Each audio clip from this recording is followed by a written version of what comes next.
Oh, ito pag-usapan natin, ha? Ano 'tong sinabi ni Vice Ganda kay Heart? Pasok.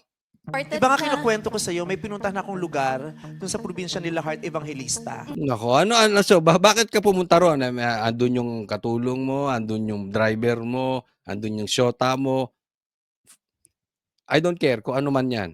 Pero, ano nung pumunta ka sa bahay ni Heart Na ay isang lugar paaralan na walang reading materials, pinagawa ko yung eskwelahan at nagpadala ako ng tulong doon kasi walang reading materials, bulok yung paaralan dun sa lugar nila Heart Evangelista. kaya pinagdiinan niya ng Politiko ba si Heart? Sasabihin, si Cheese politiko, eh. 'Di ba? Asawa. Ba't si Heart ang tinitira mo ng tinitira? Insecure ka dahil wala kang matres? Insecure ka dahil si Heart al totoong maganda? Huwag mo naman halatang halata ka naman, Vice Ganda. 'Di ba? Alam mo, sa akin wag natin isama yung mga asa-asawa. Wag natin isama yung mga anak-anak. Kung meron tayong problema sa politiko, be mature enough, be educated enough na wag po yung personal nila. 'Di ba? So kung may problema ka, kunwari may ginawa si Cheese, di banatan mo si Cheese. Ba't dinadamay niyo yung asawa? Kaya ako hindi ako agree dun sa dinadama yung pamilya, dinadama yung mga anak. That is below the belt. Tingnan nyo kayong mga dilawan. Ako, binabanatan ko dito si Katunying. I don't like his stand. Pero never kong binanatan yung anak. Kayong mga pinklawan, bastos kayo. Irespeto nyo yung anak, walang kinalaman yung anak. Di ba? Ay, may sakit na nga. Kayo talaga wala kayong puso. Basta masira nyo lang. Magkaroon naman kayo ng dignidad. Anong kinalaman ni Hearts? Pambihira. Kung ako dito ako nakatira sa Laguna. Pangit dito. Sisisihin mo ko? Gago?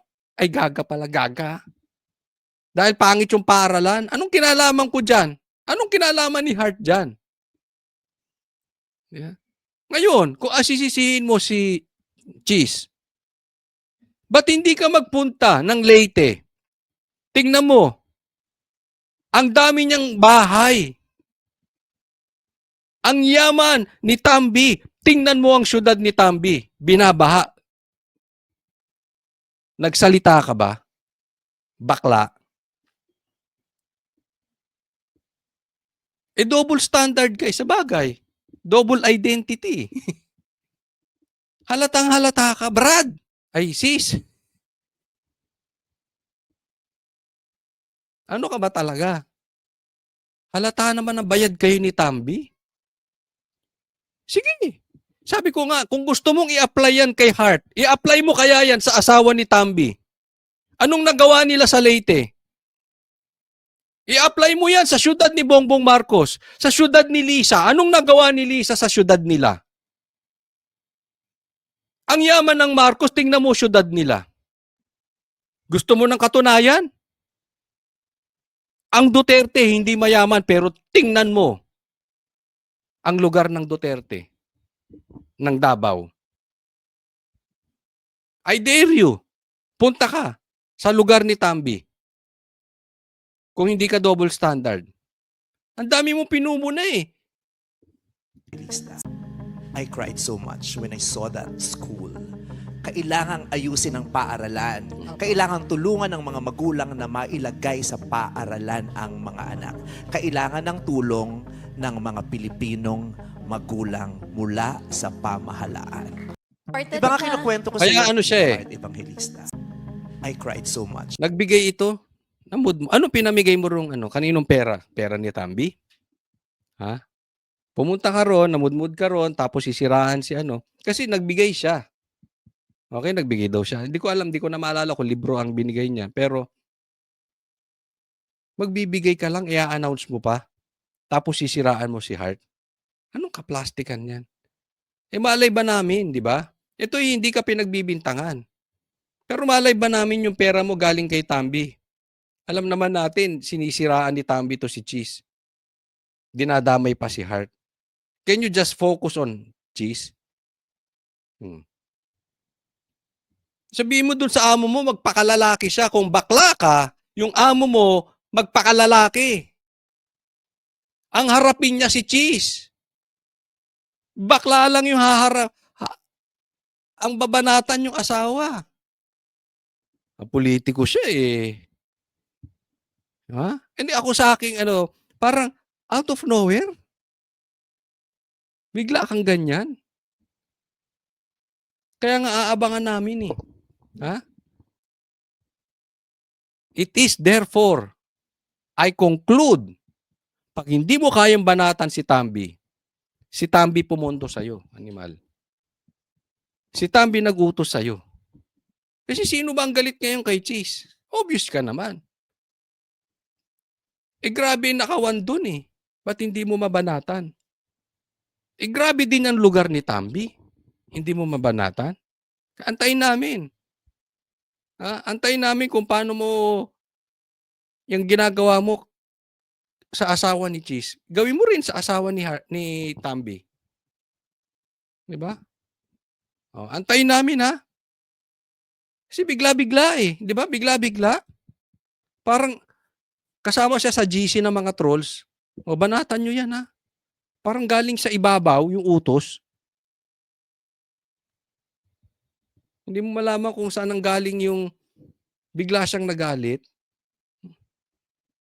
Nako po. Next po tayo. Isa pa ito. Isa pa tong kabaklaan. Hindi po si Martires ha. Hindi po si Martires. Parang kabaklaan kasi bakit? Sabi ni Martires, it is not the function of the ombudsman to be conducting every day a press con that this is what I did, announcing to the people that I signed the order dismissing Senator Juan de la Cruz. Yan. Ang punto dito ni Martires, yan yung ilang araw ko na pong binabanata. Sabi ko, pambihira ka. Boying, ginagaya mo si Martires sa'yo, na kada kibot, may press con. Hindi ito atam Rimulya, magkapatid na Rimulya, mahilig talaga sa TV, di ba? Oo, saan ka nakakita ng ganyan? Na ang hilig sa TV? Mas lalo na to si Boying. Papress con ng papress con. Sino ang ombudsman na ganyan? Parang bakla, di ba? Parang alam mo yung, ang hilig rumampa, katangian nila yan eh. Parang yan na yung highlight ng mundo nila. Ang rumampa. Diba? Sabi niya, probably my successor now, which is Boying, is doing it, but I did not want to be glorified at the expense of people whose guilt are not determined by the court. Exactly. Ang problema, Martires, sir, si Boying, glorified na yan eh. Gusto niya nag-glorify siya. Talagang to, may kabaklaan ng dating. Hindi siya bakla kasi hindi talaga siya bagay maging bakla. Sa bagay, sisindihan niya rin. Anyway, yung ganon, yung parang papansin masyado, na kaya nga problema nga yung magiging ombudsman ka na politiko. Dahil yung politiko kasi minsan mahilig talaga yan. Kailangan nila yan eh. Kailangan nila yung TV. Yan ang kanilang parang, bukod sa malaking kurakot nila, isa yan sa gusto nilang na-achieve. Yung nagkakapangalan sila. Kasi in the future, politiko po yan. Yan ang nature niyan. Babalik at babalik. Kaya, maling-mali talaga si Bongbong. But anyway, Bongbong is stupid. Boying is a lawyer. Kaya niya pilipitin ng leeg nito si Bongbong eh. So, inassign siya ron kahit na talagang hindi talaga questionable yung pagiging ombudsman nitong si Boying.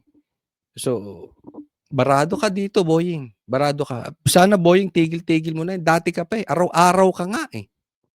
Panahon pa ni Bantag, araw-araw ka naka-press con. Di ba? Nawalan ka lang ng press con nung nagkasakit ka at nagpa-opera ka. Pagkatapos nun, eto ka na naman, balik. Kaya naman ito, tingnan natin. Ito po, pag-usapan natin si Boying, ha? Noong 2023 na diagnose ako sa puso, na kailangan ko ng bypass. So nagpa-opera ako. Nagkaroon ako ng tinto. Ayan, yan yung ano yung sinasabi ko sa inyo na nawala siya sa press con. 'Di ba? Diyan lang siya. Kasi nga nagpa-bypass siya. Oo, na hindi pa nga niya masyadong in-announce eh. Oh. Full bypass. Grabe, lima. Open heart. Open heart. At nung pagaling na ako, ay na-diagnose naman ako ng cancer. Ayan. Leukemia. Wow. Cancer So may leukemia po si Boying. Ito lang gusto kong sabihin. Boying, sana huwag kang gumaya sa amo mo. Kasi si Bongbong Marcos, binigyan na ng pagkakataon ng Diyos na para ma-revive niya ang pangalan ng Marcos. Itong si Bongbong. Ang tagal nang hindi napalibing yung tatay niya, pinalibing ng Duterte, pero hindi yun ang main issue. Ang tagal nilang hindi makabalik sa politika, ni hindi nga siya manalong vice president, ngayon nanalo siyang presidente. Binigyan siya ng pagkakataon ng Panginoon through the Duterte. Hindi naman siya makakabalik kung wala ang Duterte dyan eh. Diba? Pero syempre, Diyos pa rin ang gumalaw niyan. Ako'y naniniwala doon.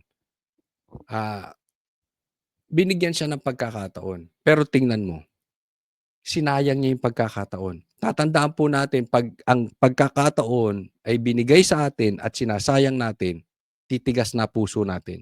Patitigasin na puso. Tingnan nyo nangyari doon sa Pharaoh, sa Egypt. Ang tigas ng ulo eh. Binigyan na ng pagkakataon. Ayaw sumunod, pinatigas na ang puso. At the end, namatay yung anak niya. Di ba? So sana, Boying, nagkaroon ka na ng ganyan eh. Binigyan ka na ng Diyos ng pagkakataon.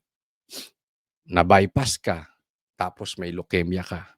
Ngayon malakas ka, nasa posisyon ka. Gamitin mo sa tama. Na ikaw ay may pagpakipakinabang. Kasi aanhin mo pa pera. Sooner or later, you will go. We just don't know. But it's for sure. Yang sakit na yan, that is not, hindi yan biro. Hindi ko sinasabi na ginugusto ko mangyari. Ang pinupunto ko dito lang, sana, tumingid ka na ng malayo. Ang buhay natin sa Pilipinas is not forever. Yung susunod na buhay, yun ang forever. Gawin mo na ng tama. Binigyan ka ng pagkakataon. Di ba? Malaking bagay kasi, ako hindi ko maintindihan yung mga ganitong tao na ang dami mo ng pera. Your family is so powerful. May cancer ka, na-bypass ka. Hindi mo naman kailangan ng pera. Ba't hindi ka nalang magpahinga? Spend time with your family. Spend time with your loved ones. Spend time with God. Be prepared on your next, on your future. Be prepared on the next chapter of your life. Buti kung medyo mahirap ka, kailangan mo pa rin kumain, gumawa ka ng paraan para makabili ka ng gamot. Hindi mo kailangan yun. I'm sure, hindi mo kailangan yun. Even to the second, third, fourth degree, I'm sure meron kayong pera. Enjoy life. Enjoy your family. Enjoy bonding with them. Ako, nasasabi ko lang to kasi nanghihinayang ako sa mga ganitong mga sitwasyon ng kanilang na they don't need to work. Di ba? Ngayon, magtatrabaho ka tapos magiging kasangkapan ka pa ng harassment. What are you doing with your life? Di ba? Alam mo, ang buhay ng tao, nasa desisyon lang yan. So, it's up to you. You chose that life. Yung future, yung next life mo, that's your choice kung saan ka pupunta. Next po tayo. Isa pa to si Gibo. Sabi ni Gibo, economy will suffer if military coup prevails. Chodoro, sabi niya. Ang sabi naman ni Kiko, simple lang yan, Gibo, Chodoro. Kung ayaw nyo ng kudita, di wag kayo magnakaw. Exactly. Hindi naman bobo yung mga militar natin. Kaya magkukuyan dahil talagang binabastos nyo na ang konstitusyon. Dahil talagang talamak na ang pagnanakaw. Mauubos ang pera ng Pilipinas. Baka pati apo ko at apo ko sa tuod, may utang na. Utang kayo ng utang. Di ba? May nababalita pa ng ghost project sa'yo di ba? Sa militar. Ako nagtatanong lang, nasa 5 billion daw yun. Yun po ay balita. So, Gibo, totoo ba yun? Tinatanong lang natin. Pero kasi kung malinis ka, hindi ka dapat natatakot sa coup. It's impossible na magkuku kung maayos ang pamamalakad ng gobyerno. It's impossible. Kaya ako naniniwala ako dito sa sinabi ni Kiko, kung hindi kayo magnanakaw, walang coup. So, huwag kayong mag-focus doon sa effect ng ginagawa ninyo. Ang i-focus ninyo, yung ginagawa ninyo. Kasi susunod yung effect nun. Kung kayo ay tunay na nagsisilbi sa Pilipinas, walang ganito. Tapos ilalagay mo pa kami sa bingid ng anti-China kayo ng anti-China, di ba? Sasabihin nyo pro-Duterte, ang mga Duterte pro-China. Huwag ganon. Hindi naman tayo kasali sa away ng Amerika at China. So bakit tayo pupunta ron? Okay? So tatandaan lang natin. Sana maipaliwanag ng maayos. Hindi natin alam kung iimbestigahan din to. Para sa akin, dapat imbestigahan din. Dahil may lumabas na isyong ganun May 5 billion ghost projects daw itong mga to. No? Hindi ko sila hinuhusgahan kung totoo yun o hindi. Ang issue ko dito, kailangan imbestigahan din ng ICI yun. Hindi porket kaalyado, hindi porket tao, hindi porket tuta, hindi porket appointed ng presidente, hindi nyo nagagalawin. Hindi. Whether they are guilty or not, dapat imbestigahan. Yan po ang punto natin. So, kami po magbabantay. Titingnan natin kung yung ICI ay tunay na patas. Next po. Ito, bigyan lang natin komentaryo. Ang gusto ko kay PBBM, sabi ni Raffy Tulfo, hindi siya naninisi. Ang galing nitong vlogger. Biglang naging tanga ng senador. Hindi ko alam kung talagang tanga siya o nagtatanga-tangahan. Wala nang ang ginawang maayos si Bongbong kung hindi manisi. Ang dami niyang pagkakamali. May inako ba siya? Ang dami niyang pagkakamali. Sinusolusyonan ba niya? Ang solusyon lang nila para siraan ng Duterte. Ikaw naman halatang-halata ka naman, Tulfo Isa ka sa tulpong pinakamasama. Ang dami mo ng pera, ang salin mo nasa bilyon.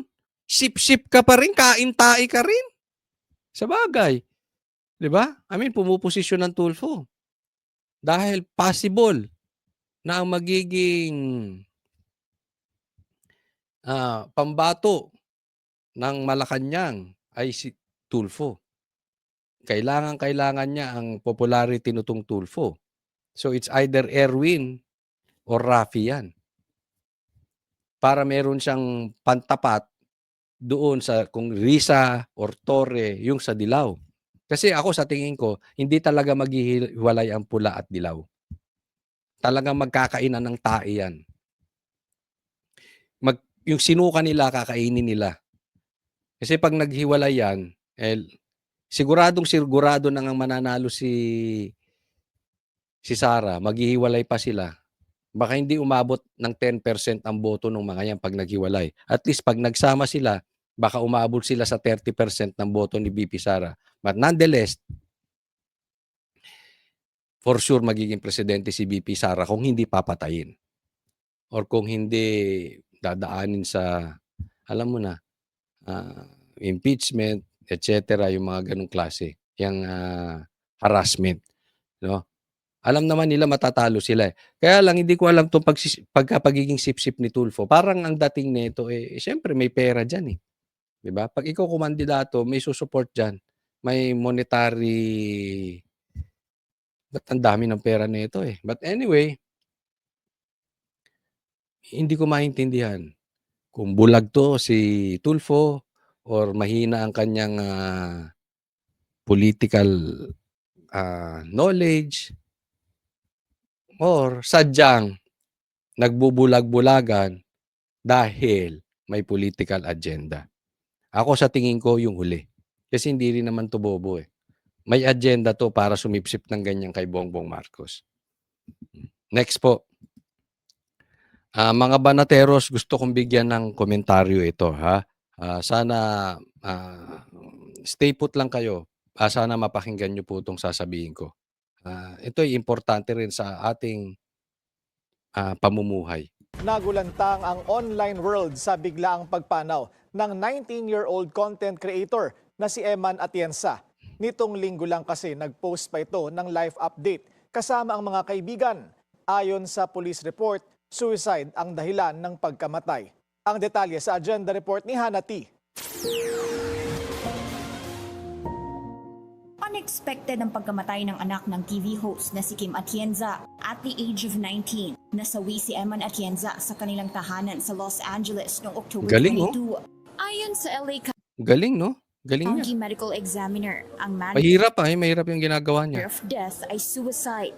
Sa isang Instagram post, hiniling ng Atienza family na sana'y alalahanin si Eman sa kanyang compassion, courage at everyday kindness nung nabubuhay pa siya. Marami daw Athletic siya, no? Athletic, alam ko. Athletic kasi yung mga tatay nanay niya. natulungan si Eman at kilala siya sa pagbabahagi ng kanyang mental health journey. Si Eman ang bunsong anak ni Kuya Kim na kilala sa kanyang online content tungkol sa art and fashion. Dumaan siya sa batikos online matapos ang kanyang naging post tungkol sa kanyang biro sa pagkakaroon ng isang restaurant bill na nagkakahalagang 100,000 pesos. Itinuring pa siyang nepo baby noon. Kalaunan, ipinaliwanag niyang joke ito at aware daw siya sa privileges ng pagiging anak ng mga magulang na may status sa buhay. Birthday daw noon ng kanyang kaibigan at treat iyon ng isang agency sa kanila. Nung siya naman ay 16, madalas naging laman ng comment section ang tila pagsaway sa kanya ng netizens dahil sa ilang revealing photos nito online, lalo na't anak siya ni Kuya Kim.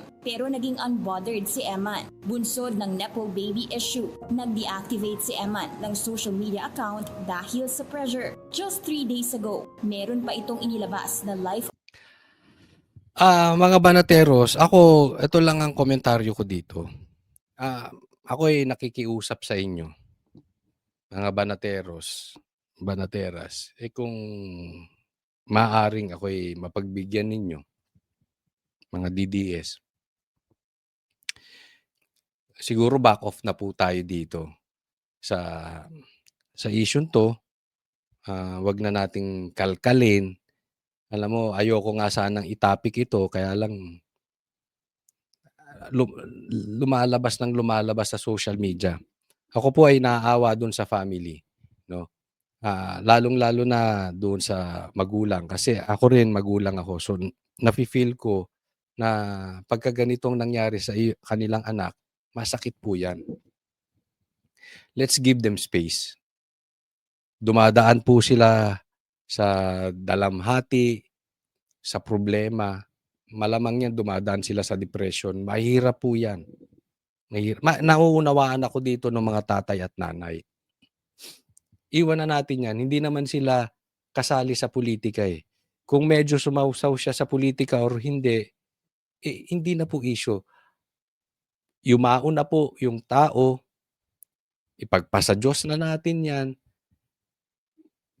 Hindi naman tayo Diyos para manghusga. Ang sa akin lang, respetuhin na lang natin yung family. Diba? Kaya nga sabi ko kanina, ayoko nung idinadamay pa yung pamilya dahil talaga yung puso ko dito, medyo iba ang stand ko rito. Yung dinadamay ang family sa mga problemang pangpolitika, di ba? Or kung hindi man politika, sana sa mga kapatiran nating vloggers, wag na naman nating pagkakitaan to. Hayaan na natin sila, bigyan natin sila ng kapayapaan. Marami naman pagkakataon na magkakaroon kayo ng views. Wag na to. Diba? Medyo ano nga ako na sabi ko sa inyo, hindi ko nga gusto i-discuss, pero para sa pati sa ating mga kababayan na mahilig sa chismis, kung meron tayong mga sobrang oras, wag na po natin pagchismisan ito. Marami tayong pwedeng pag-usapan over the weekend, kasama nyo family nyo, parating pa yung November 1, kasama nyo, ibigyan na natin. Isakripisyo na natin yung chismis side. Isakripisyo na natin yung view side. Diba? Gusto ko lang, parang sa akin, gusto ko lang, dumaan yung bata sa depression Kawawa naman. So, hayaan na natin. Diba? Bahala na po ang Diyos, ang Panginoon sa kanya. And pagdasal na lang natin yung family that they can recover as soon as possible. Diba? So, wag na nating parang, kasi pagka kinakalkal natin ng kinakalkal pa ito, masasaktan yung mga magulang. Parang tumba na nga sinisipa pa natin. Magkaroon po tayo ng tayo mga Pilipino, alam ko marami tayong pinagdadaanan sa ating bansa, no? Pero alam ko naman tayo ay may compassion. Tayo mapagmahal na tao. So, yan na natin. And pagdasal natin yung family. Okay? Opisyal na bumabalik bilang Senate Blue Ribbon Committee Chair, may pasabog agad si Senate President Pro Tempore Panfilo Lacson. Sa kanyang napipintong return bilang BRC Chair sa November 10, target niya nang magdaos ng susunod na committee hearing sa November 14. Kaya November 14 ang susunod na hearing. Napakatagal naman, animal. Lacson, para kang bakla, sa totoo lang. Diretsahin na natin, para kang bakla. Paiba-iba utak mo, ano ka ba talaga? Lalaki, bakla. Hindi hindi po kita iniinsulto kasi paiba-iba ka desisyon Di ba sabi mo, nung umalis ka, final na. Yung pala, nagpapapilit ka, para kang bakla. Di ba? Sabi mo, hindi nyo na ako kailangang kumbinsihin, parang gano'n to that effect na desidido ka. Ngayon babalik ka rin pala, animal. Pambihira, animal na bakla. Kaya ako nadududa doon sa sinabi ni Miriam na ikaw kini-question niya ang iyong sexuality. Pambihira. Tapos ang hilig mo rin sa sa chismis, ang hilig mong sa interview babanat, di mo naman kayang pangalanan. 'Di ba? Baklang bakla itong tao na ito no? Anyway, meron siyang pasabo. Pero ba't November 14? Ano na ba petsa ngayon, pambihira? Ilang linggo pa yan? I-delay nyo lang ng i-delay. Tapos may pasabog ka. So, gusto mo antayin ng tao yung pasabog mo hanggang November 14? Gago rin. Nagago nyo tao. Para kayong delaying tactics talaga kayo. Iimbitahan ang isang very important witness na hindi pa niya pinapangalanan, kasama si Orly Guteza na naging surprise witness sa previous hearing. Ba't hindi bukas na agad? Bukas na. Ito, pero gusto ko to si Gutesa. Atapang tao to. Sana, hindi yung important witness nyo, baka si Tambi. Sino ituturo niya si Tambi? Di si Sara. O kahit naman wala naman talagang flood control si Sara, alam naman natin yan. Kahit mga dilawang sinungaling, alam niya wala naman flood control si Sara. So, abangan na lang natin di ba? Pero at least may isa si Orly Gutesa. Ang problema dito, yung sinasabi ni Lacson, Baka style lang yan. Di ba mahilig magpa-style si Lacson? Sinabi niya na magkakaroon ng palitan ng ganon. Tapos isinisi sa minority. Siya nagpakalat nun, tapos isisisi sa Duterte Black. Ang gago rin di ba? Oh, tapos yung pala, hindi rin mangyayari. Di ba? So nagpapaingay lang. Itong dalawang noon time show na ito na ginawa ang Senate, puro drama. Palagay ko si Lacson naiinggit kasi marami ng artista diyan. Andyan si Robin. Ha? Andyan si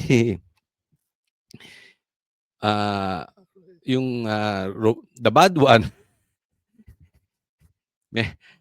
Ang daming artista na diyan Baka gusto mo maging artista rin, Lacson. Kailangan pa raw kasing mabigyang linaw ang kanyang naging testimony tungkol sa di umano'y personal cash deliveries sa bahay ni na-resigned ako Bicol Party List Representative Zaldico. Ang issue ko dito, halimbawa lang, biglang bumaligtad si Gutesa. Naku, pambihira. Ano kayang pananakot ang ginawa? But anyway, sa tingin ko naman matapang yung tao. Tapos, kailangan magbigay linaw daw. Paano kung linawin ni Gutesa, ituro talaga si Tambi at saka si Saldi, pero connected ang Malacanang? Kaya mo bang panindigan, Lacson? O preno-preno ka na naman. Ayaw mo na naman makarating sa mastermind. Kaya nga, very important, itong pagbalik, itong the return of the comeback nitong si Pinky Lacson. Dahil huhusgahan siya talaga ng tao. And alam ko, nakamasid din ng Senado dyan. Diba? Pag pinipigil, papunta sa mastermind, magre-react ang mga banateros dyan. Magre-react ang mga DDS. Magre-react ang buong Pilipinas. Hindi po pwedeng iiba-ibahin mo. No? So sana kung banggitin din ni Gutesa, nakasabwat dyan si Bongbong Marcos, sana Pinky, this time magpakalalaki ka na. Ha? At former House Speaker Martin Romualdez. Ang pera ay may kaugnayan sa di umano'y kickbacks nila sa flood control projects. Sa huling statement ni Lacson nung siya pa ang BRC chair, iimbitahan daw niya sina Ko at Romualdez sa next hearing. Inaasahang sisipot din sa November 14 ng ilang politiko at DPWH officials. Ayon kay Lacson, una nang sinabi ni Senate President Tito Soto na hindi lang flood control ang balak talakayin ng Blue Ribbon sa mga susunod nitong pagdinig. Sasakupin nito ang mga anomalya sa iba pang infra projects, gaya ng farm-to-market roads. Alam mo, okay din yun Meron din corruption sa farm-to-market road. Walang issue ron. Marami rin corruption patungkol dyan sa mga tinatayong city hall. Diba? Marami talaga. Grabe ang butas ng pera ng bayan natin na pupunta sa bulsa ng mga politiko. Andyan na ako, kailangan imbestigahan lahat yan. Ang problema, ako talagang duda dito kay Tito Soto at saka kay Pinky Lacson. Dahil hindi mo masisisi ang taong bayan. Yan din ang naisip Ha? Ikot nila flood control, punta sa farm to market road, punta sa ghost project. Pagkatagal-tagal, 1 taon, 2 taon, hindi pa natutuko yung mastermind. Para sa akin, mas maganda siguro tukuyin muna natin sino mastermind yung ghost projects na yan. Bago tayo pumunta kung saan-saan. Baka iligaw tayo Diba? Nag-resign si Lacson bilang BRC chair matapos ang di umano'y frustrating talks sa mga kapwa-senador. Bagamat suportado na raw ng Senate Majority ang pagbabalik ni Lacson bilang Blue Ribbon chair, kailangan pang abangan kung nanganganib ang Senate Presidency ni Soto. Pero tila unbothered ang Senate Chief tungkol dito. Samantala, sinusuportahan naman ni Senator Win Gatchalian ang comeback ni Lacson. Sa programang On Point ng Billionario News Channel, sinabi ni Gatchalian na mas mainam na manatili si Lacson sa pwesto dahil siya na ang may kaalaman sa takbo ng investigasyon tungkol sa flood control mess. Manatili siya dahil alam na ni Lacson. Iniiba-iba nga niya, di ba? So kung sinasabi mo, Gatchalian, na alam na ni Lacson yung mess nitong flood control, bakit parang napalayo tayo? Di ba? Parang hindi kumo-connect yung sinasabi mo at yung ginagawa ni Lacson. Ako'y nagkakaproblema lang dahil hindi na talaga tayo maalis sa politika. Andyan si Marcoleta, ba't hindi nyo ibalik? Willing. Sasabihin nyo, walang willing. Marcoleta, willing. Ang ayos-ayos. Ang ayos ng investigasyon ng Senado no ang nakaupo ay si Chis Escudero at saka si Marcoleta. May pambihira. Ginulo nyo eh. Oh. Tapos, kung ano-anong excuses ang ginagamit ninyo. Dahil ayaw nyo ibigay sa minority yung posisyon. Dahil mayroon kayong pinoproteksyonan sa taas. Diba? Anong inuuna nyo? Obviously, hindi yung taong bayan. Ang inuuna nyo, politika. Dilaw na dilaw. Di ba ganyan ang galaw ng dilaw? Imbis na galit sila sa korupsyon, pero ayaw nilang bumaba si Marcos dahil uupo si Sara. Di mas importante pa sa inyong politika kaysa yung masolusyonan natin kung saan napupunta yung pera kung itong nakawan. Wala talaga tayong patutunguhan pag ganito ng ganito mga politiko natin. It's better for him to continue to be the chair because he can definitely drive the investigation faster because of his prior knowledge about this issue. Dinetalya ni Lacson nitong Setyembre ang modus o scheme kaugnay ng mga proyekto at nag-name drop ng mga sangkot sa ghost at substandard projects, partikular ang sa Bulacan. Para sa agenda Sa Ilocos din. Tingnan mo yung Ilocos. Ang daming proyekto ng Diskaya dyan. Isa lang tita, obserbahan natin. Pag ang investigasyon ay patungo na kay Bongbong at kay Tambi, observe nyo si Lacson ha. Kayo na mag-observe. Kung haharangin niya or magiging kapaki-pakinabang si Lacson na mapunta tayo doon sa mastermind. Sana, pag nararamdaman na niya, papunta kay Bongbong at kay Tambi, huwag niyang awatin. Yan lang naman. Then okay ka, Lacson. Itong next, tingnan po natin. Ito, tingnan natin kung paano pinahiya ni Torre itong Malacanang. Spotted sa fellowship event ng Liberal Party of the Philippines, si former PNP Chief General Nicolas Torre. Haka-haka tuloy ng iba. Papasok na ba sa politika ang nasibak na PNP Chief? At aani ba siya sa LP na labas sa bakuran ni Pangulong Bongbong Marcos? Nako! Laglagan itits. Pag nabaliktad ang mundo, Bongbong Marcos nilaglag si Torre. Ngayon naman si Torre nilaglag si Bongbong Marcos. Sa kabilang partido pupunta. Pero teka muna, may twist yan. Mamaya pag-uusapan natin. Kilalang malapit na alyado ni Torre. Giit ni Torre hindi naman siya dumalo para maging miyembro ng LP, pero para sa iisa nilang paninindigan laban sa katiwalian. I think the fight against corruption should transcend political lines. Hindi yan dapat hahaluan ng or i-define ng politika ang laban sa korupsyon. Ayan, maganda. Ito sinabi ni Torre. Tama. Ang laban sa korupsyon ay hindi dapat nakabase sa kulay. Tama ka dyan. I agree with you, Torre. Kaya sabihin mo dyan sa mga nasa likod mo, yung mga kumakain ng tae ni Bongbong Marcos, teka muna. Habulin natin yung magnanakaw. Yun ang priority natin. Habulin yung mastermind. Pag ang magnanakaw at ang mastermind ay nakaupo, di ba dapat isigaw nyo matanggal? Di ba dapat isigaw ninyo ma-impeach? Yan ang ginagawa nyo sa confidential funds ni BP Sara Nawa 150 million lang. Paano? Kung talagang mapatunayan si Bongbong Marcos ang mastermind, bilyon, trilyon ang ninakaw. Hindi nyo pa rin kayang sabihin na dapat si Bongbong Marcos ay i-impeach? Ay, ang daming dilaw dyan nakaupo sa Congress. Pwede nyo simulan ng impeachment. So kung talagang naniniwala ka dyan, Torre, sa sinasabi mo, dapat sabihin mo dyan. Yan ang mga number 1 ipokrito. Yang liberal, yang mga dilawan ng mga ipokrito. Hindi niyan hinahanap yung mga korap. Hindi hinahanap ang magnanakaw. Ang hinahanap niyan kung paano sila uupo.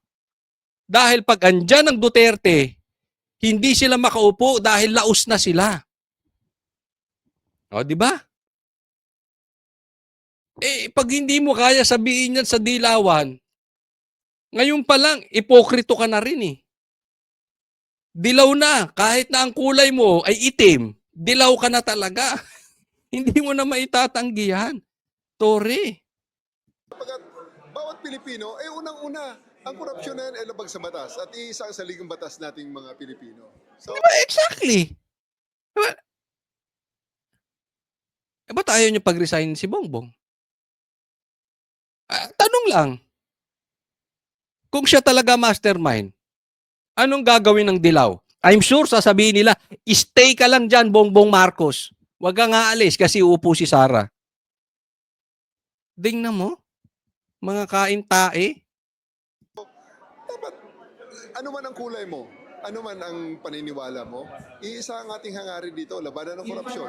Mismo. Sa temang kung walang korap, walang mahirap, ang pagtitipo ng Liberal Party ay para manawagan na panindigan ang integrity, transparency, accountability at good governance. Integrity, transparency, good governance. Nagawa niyo ba yun? Dilaw? Integrity? Transparency? At labanan ng korupsyon saan man at kailanman ito mangyari. Unprecedented. Umiiling pa. Siguro ito, tinuturuan to ni Sharon ng kailangan pag nag-speech kami, may arte. Di ba yung may ganyan pa yan, inaalala niyo yun, parang iiyak siya kunwari. Ito pa, iling-iling pa. Pokrito! Hindi nga nyo masabi kung sino yung korap, alam nyo naman kung sino mastermind, naglolokohan ba tayo mga gago? The largest corruption scandal in the history of the Republic. Ay, ikaw mismo may sabi, the largest corruption in the history. The largest corruption in the history. The largest scandal in the history. Ngayon, ba't tayo kayo magsalita about Bongbong? Gago! Oh, hindi mura yun. Stupid yun. Ibig sabihin lang noon sa Tagalog. Medyo, utak. Diba?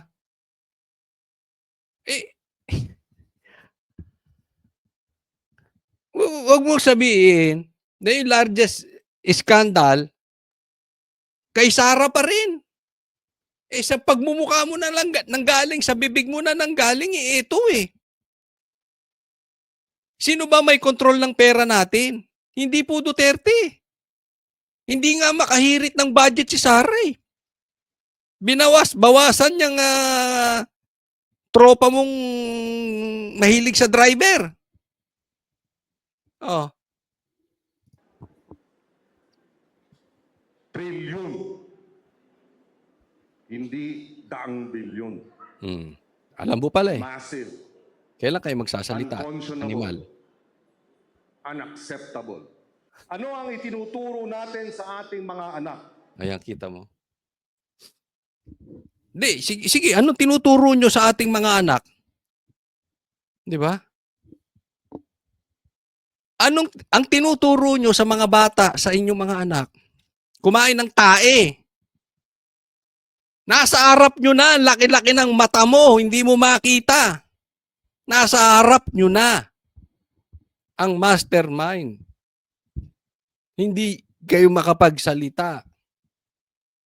Hindi man siya directly. Yung kulay nila, yung dilaw. Magrarally kayo, hindi kayo, pero walang Marcos resign. Gago. Anong tinuturo nyo sa kabataan? Anong tinuturo nyo sa mga anak? Hindi labanan ng korupsyon. Kung hindi, paano ibalik yung inyong political agenda? You are not for the people. You are for your political color. Pag ganito ang sistema, na ang nagkasalang na sa pwesto hindi mapaparusahan, na ang katarungan may kinikilingan. Kinikilingan ang mayaman, ang abusado, ang magnanakaw. Samantala, harap-harapan ng pagnanakaw, pinopost pa sa social media ang bunga ng pandarambong. Voluntary Alam mo, Kiko, makinig po kayo ito importante ito. Ang sabi ni Kiko, yung mga magnanakaw hindi mapaparusahan. Yung mga mayayaman na magnanakaw hindi mapaparusahan. Alam mo, kung hindi mapaparusahan ang mga mastermind, ang mga magnanakaw ngayon, walang dapat sisihin ang mga Pilipino kung hindi dilaw. If not for you people, matagal nang lantad ang mga ebidensya. Kung hindi kumapit sa inyo si Bongbong Marcos, remember this, ang Marcos, plastic yan. Kumapit sa inyo, kumapit din niya kay Sara. They will do anything just to stay in power. Kayo namang dilaw, instead na nanindigan kayo, kayo minumura nyo, sinasabi nyo, diktador ang Marcos. Instead na nanindigan kayo at ipinaglalaban ninyo na dapat walang korupsyon at dapat magbitaw ang korap, kayo pa ang nagiging backup ni Bongbong Marcos. Kayo pa ang nagiging backup ni Tambi. So kung walang mastermind mapaparusahan, it's because of you people. Balikan ko lang po itong si Torre. Ito parang naisahan ni Torre si Bongbong Marcos. Alam mo kung bakit? Kasi initsipwera si Torre. Alam naman natin yan, pinangakuan na bibigyan ng posisyon. Alam din naman natin kung paano magbigay ng pangako si Bongbong Marcos. Saltik-saltik na ang pangako niyan si Bongbong Marcos. Wala ka nang aasahan dyan kay Bongbong Marcos. Sa 10 sinabi niya, 20 ang sablay. Diba? At kadalasan niyang kabaligtaran. So, ito si Torre, sumisip-sip ngayon. Di ba? Umaanib sa dilaw. Ako sa tingin ko, tatakbo to. Kaya pumuposisyon ng ganyan. Pero kung sakali mang hindi siya tumakbo, maganda on his part, sinusupalpal niya. Ipinahihiya niya. Tinatabla niya si Bongbong Marcos. Kasi si Bongbong Marcos kailangan ng dilaw. At pagka naging kandidato ng dilaw itong si Torre, Marcos has no choice kung hindi umamo. Kasi si Bongbong, ang Marcos, ganyan ang ugali. To save their political career, aamo. Pero pag hindi ka kailangan, itatapon. This time, pagdating ng 2028 election, kung hindi matatanggal si Bongbong Marcos, kailangan niyang umamo kay Torre. Because 2028, wala na talagang Marcos. Believe me, matagal ko nang sinasabi ito. It's going to be Duterte against the Pinklawans. Yan na po yan. Etsa puwera na. Kaya nga po, sinusuportahan ng Pinklawan si Bongbong . Gusto lang yan nila makarating tayo sa 2028 election. After sa 2028 election, kakatkuking na yan. Yayariin na yan si Bongbong. Not literally, but iisang tabi because they don't need Marcos anymore. Si Marcos ang lalapit ngayon. So makikipagsanib sila. So kailangan nilang sumanib dahil if biyak ang Marcos at ang dilaw, hindi nila kakayanin si Sara. So nakita nyo na kung paano ang positioning ginagawa nitong si Torre. Di ba? naisahan dito, naisahan. Minsan talaga, bumabaliktad ang mundo eh.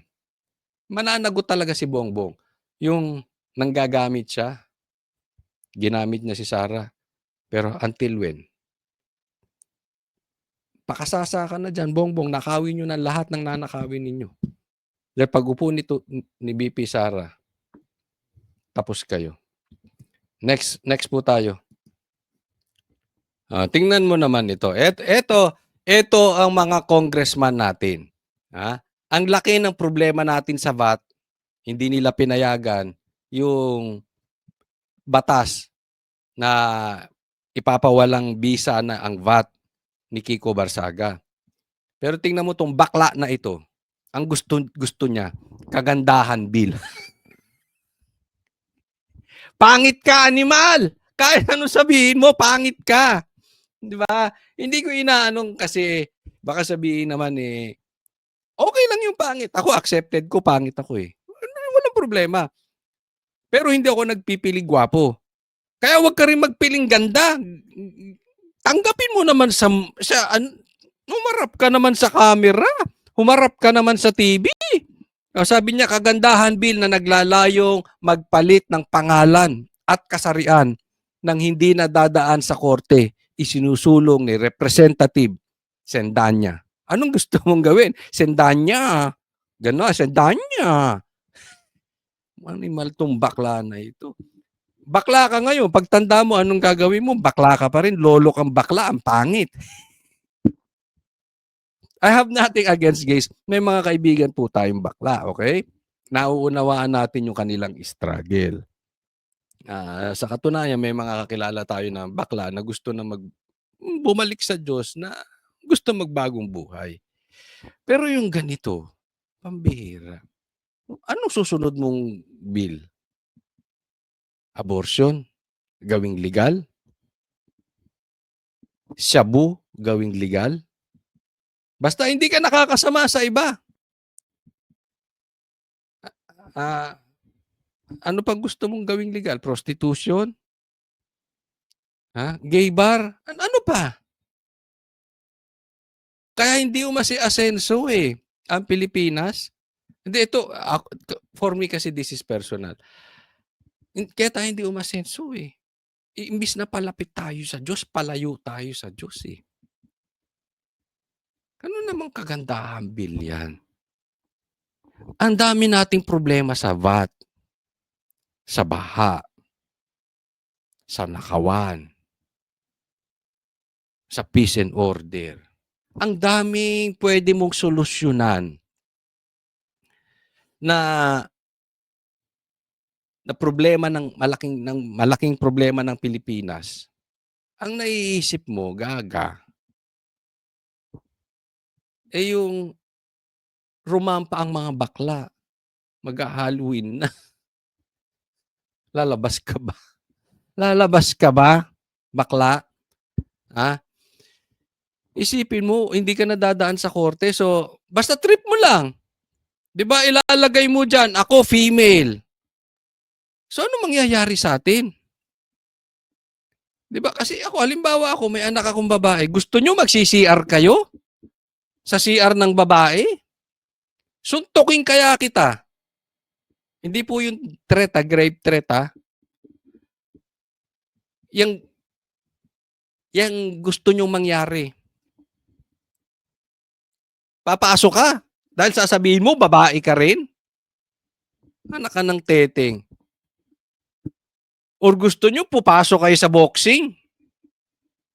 Or basketball ng babae dahil sasabihin nyo, babae kayo.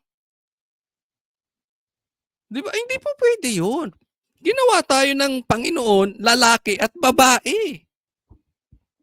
Adam and Eve. Hindi Adam and Steve. Tito jokes. Di ba? Malaki magiging problema natin dyan. Ngayon, sige, kung gusto mo talaga, wala naman tayong problema Kung gusto mo talaga maging babae, maglagay ka matres. Wala na tayong pag-uusapan. Hindi ko po kinukonsinti yan point ko lang diyan, delikado po 'yan. At ini-imitate na natin yung Amerika, ini-imitate natin yung Europe. Kikita mo nga ang nangyayari sa kanila because dahil sa ganyang pag-uugali. Pambihira kayo. Eh, ikaw ba walang Diyos? Hindi, matanong ko lang. Ha? Nagtatanong lang naman. Ako, hindi ako talaga agree dito. I really don't care kahit ang magtulak. Halimbawa, ang magtulak nito, Duterte Black. Sasabihin ko, hindi ako agree dyan. Hindi ito dahil dilaw ka. Labanan mo komunista. Seryosoin mo paglaban sa komunista, kampi tayo. 'Di ba? Walang issue. Labanan mo droga. Wala tayong issue. Pero ilalabanan mo yung kasarian, talo-talo tayo diyan. Hindi kita tataluhin pero pangit. Hindi, seriously ha. Yung mga ganitong bill, ilulubog ang Pilipinas. Because wala na tayong pag-asa. Pakinggan nyo itong mabuti, mga kapwa ko. Wala na tayong pag-asa. Ang pag-asa lang ng Pilipinas ay kung tayo ay lalapit sa Diyos. Pero kung ganito pa ang gagawin nating bill, lalo tayong lalayo. Tapos tayo dyan.